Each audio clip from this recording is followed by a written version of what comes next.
हम पढ़ रहे थे मीर तकी मीर की गजल, जिसको हमने 3 हिस्सों में तकसीम किया था। पहले हिस्से में हमने मीर तकी मीर के हवाले से बात की। दूसरे हिस्से में हमने मीर तकी मीर की गजल हस्ती अपनी हबाब की सी है के हवाले से बात की और उसकी तशरीह की। और आज हम इसका तीसरा और आखिरी हिस्सा पूरी तरह से मुकम्मल करने की कोशिश करेंगे। तो मीर तकी मीर की जो गजल है, मीर तकी मीर की जो गजल है उसका तीसरा हिस्सा, उसको उसमें मशकी जो सवालात है उनको हल करने की कोशिश करेंगे। मशकी जो सवालात है उनको हल करने की कोशिश करेंगे। सोचिए और बताइए। जिसमें पहला जो सवाल है, इंसानी जिंदगी की हकीकत को मीर तकी मीर ने क्या बताया है? इंसानी जिंदगी की हकीकत क्या है? तो पहले हिस्से में जो इस गजल का जो पहला शेर था उसी में इंसानी जिंदगी की हकीकत को बताया गया है। अगर आपने इसको अच्छी तरह से समझा होगा तो आपको पता लग जाएगा। दूसरा जो सवाल है, बेचैनी के आलम में शायर पर क्या बीत रही है? और तीसरा जो आखिरी जो सवाल है, शेर में खाना खराब किसे कहा गया है?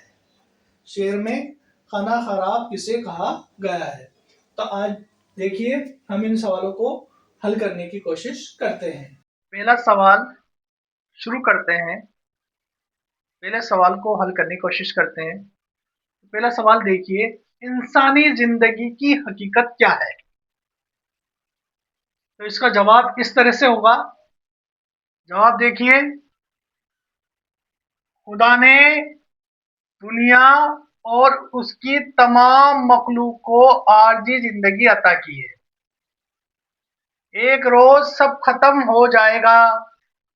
शायर ने दुनिया की नाप पायादारी और हस्ती को पानी के बुलबुले जैसा बताया है कि जिस तरह वो कुछ देर के लिए पानी की सतह पर नमूदार होता है, उसी तरह हस्ती या हमारा वजूद भी चंद रोज के लिए है।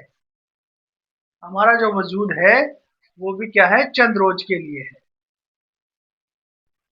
अब देखिए सबक का दूसरा सवाल, विक्टर की मीर की गजल का दूसरा सवाल देखिए, बेचैनी के आलम में शायर पर क्या बीत रही है? बेचैनी के आलम में शायर पर क्या बीत रही है? इसका जवाब देखिए, बेचैनी के आलम में शायर बार बार अपने महबूब के घर जाता है। वो अपने महबूब का दीदार करना चाहता है, लेकिन उसको हर बार नाकामी ही हासिल होती है और उसकी बेचैनी बढ़ती ही चली जाती है। यानी कि वो बार बार अपने महबूब के दर पर जाने की कोशिश करता है, दर पर जाता है, लेकिन उसे महबूब का दीदार नसीब नहीं होता है और बार बार उसे नाकामी ही मिलती है।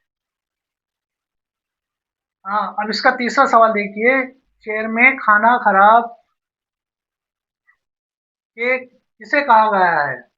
शेर में खाना खराब किसे कहा गया है? देखिए जवाब, शेर में खाना खराब आशिक को कहा गया है, क्योंकि आशिक ने मोहब्बत की वजह से अपना घर बर्बाद कर लिया है। आशिक ने मोहब्बत की वजह से क्या कर लिया है? अपना घर बर्बाद कर लिया है। इसलिए आशिक को क्या कहा है? खाना खाना खराब कहा है। तो इसके तीनों सवाल मुकम्मल हुए। अब इसके हम देखते हैं, मानी देखते हैं इसके।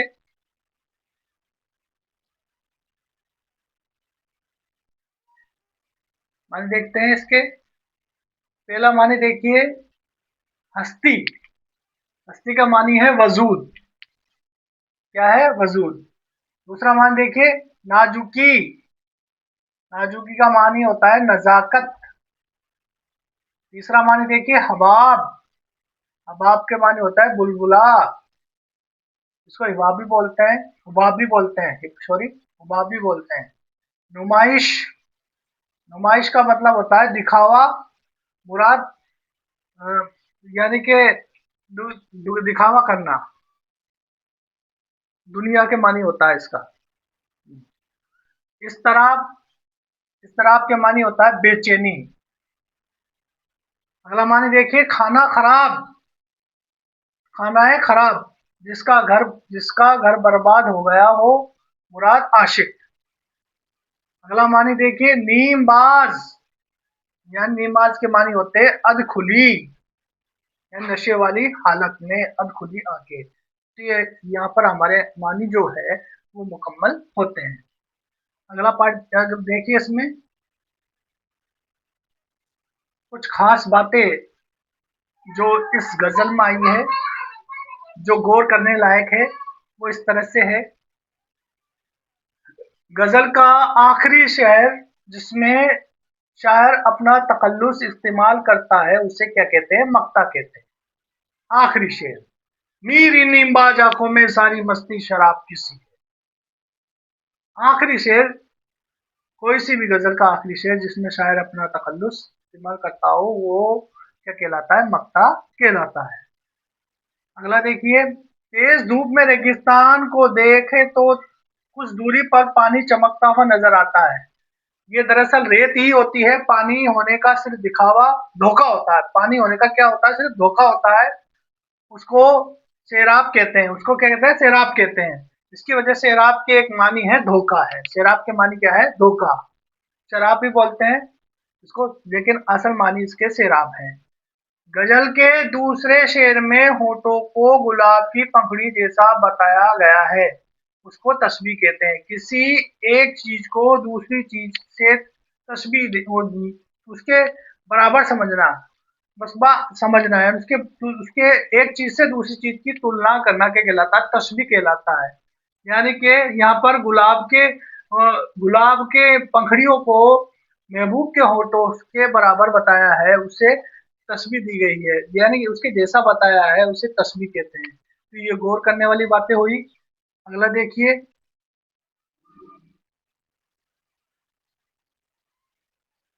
आप जानते हैं कि किसी चीज, आदमी या जगह के नाम को क्या कहा जाता है? इस्म कहा जाता है।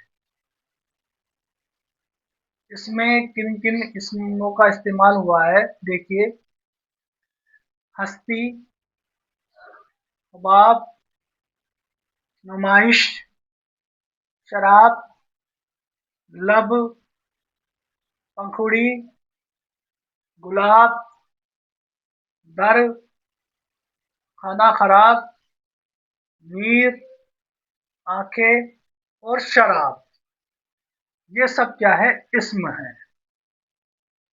किसी जगह, किसी आदमी या किसी शे या किसी चीज के नाम को क्या कहते हैं? इस्म कहते हैं।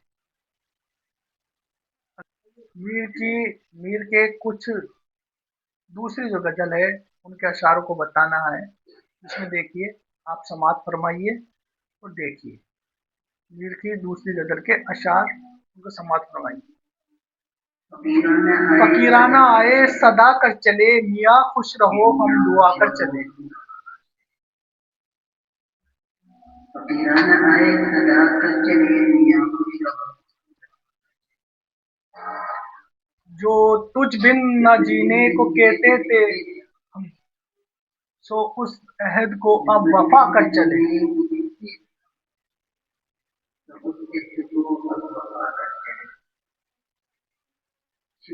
शिफा अपनी तकदीर ही में न थी कि मुकद्दर तक तो के मकदूर तक तो दुआ कर चले। पड़े असबाब पायानकार के ना के नाचार यूं जीने चला कर चले। वो क्या चीज है आहा जिसके लिए हर एक चीज से हर एक चीज से हर एक चीज से दिल उठा कर दिया। कोई ना उम्मीद न करते निगाह तो तुम हमसे मुंह छुपा कर चले।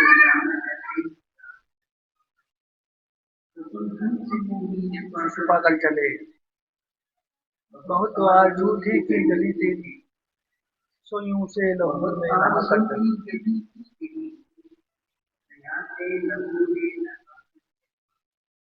तो यहाँ से लहू में नहा कर चले। दिखाई दिए यूं बेखुदिया, हमें आपसे भी जुदा कर चले।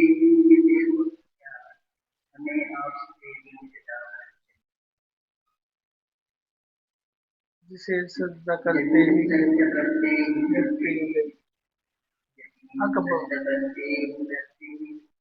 जबी सजदा करते ही गिरते गई, हक बंदगी का हम अदा कर चले। पर तिश्तियाँ तक के ये खुद तुझे नजर में सभी की खुदा कर चले।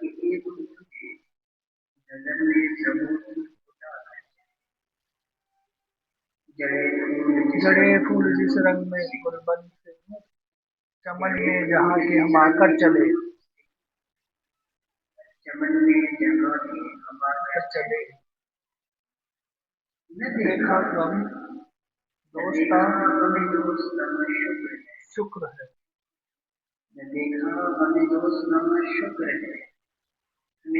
जो अपना दिखा कर चले।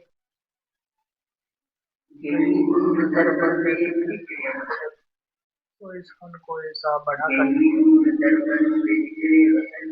सो इस फन को बढ़ा कर चले।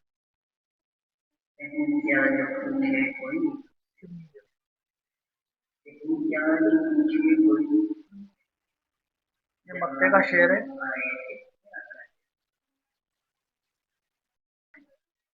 इस गजल की को मीर तकी मीर की गजल को पूरी तरह से मुकम्मल कर लिया है। पहले हिस्से में हमने मीर तकी मीर के हवाले से बात की, दूसरे हिस्से में हमने